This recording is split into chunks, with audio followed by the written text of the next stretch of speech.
សាខាកាកបាទក្រហមកម្ពុជាខេត្តសៀមរាបបានចែកអំណោយដល់ពលរដ្ឋរងគ្រោះដោយខ្យល់កន្ត្រាក់27គ្រួសារនៅក្នុងស្រុកក្រឡាញ់នាព្រឹកថ្ងៃទី30ខែមេសាឆ្នាំ2025ឯកឧត្តមសៀងណាំប្រធានកិត្តិយសសាខាកាកបាទក្រហមកម្ពុជាខេត្តសៀមរាបនិងសហការីបានអញ្ជើញជួបសំណេះសំណាលសួរសុខទុក្ខនិងនាំយកអំណោយមនុស្សធម៌ជូនបងប្អូនប្រជាពលរដ្ឋរងគ្រោះដោយខ្យល់កន្ត្រាក់ចំនួន27គ្រួសារនៅបរិវេណសាលាឆទៀនភូមិកញ្ជាន់ជ្រៅឃុំរងគោស្រុកក្រឡាញ់ខេត្តសៀមរាបដែលករណីខ្យល់កន្ត្រាក់នេះកើតឡើងកាលពីរសៀលថ្ងៃទី26ខែមេសាឆ្នាំ2025កន្លងទៅមានប្រសាសន៍នាឱកាសនោះឯកឧត្តមសៀងណាំបាននាំនៅការផ្ដាំផ្ញើសួរសុខទុក្ខដល់ខ្ពង់ខ្ពស់ពីសំណាក់សម្ដេចគតិព្រឹទ្ធបណ្ឌិតប៊ុនរ៉ានីហ៊ុនសែនប្រធានកាកបាទក្រហមកម្ពុជា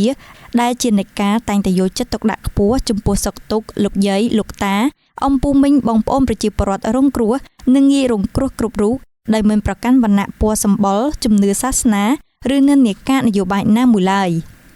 មិនតែប៉ុណ្ណោះថ្នាក់ដឹកនាំកាកបាទក្រហមកម្ពុជានិងអាជ្ញាធរគ្រប់លំដាប់ថ្នាក់តែងតែគាំទ្រយ៉ាងខ្ជាប់ខ្ជួនក្នុងការកៀរគរមូលនិធិសប្បុរសធម៌សម្រាប់សាខាកាកបាទក្រហមកម្ពុជាខេត្តសៀមរាបដើម្បីជួយដល់ជនរងគ្រោះនិងរងគ្រោះដោយគ្រោះមហន្តរាយឬគ្រោះធម្មជាតិជាយថាហេតុ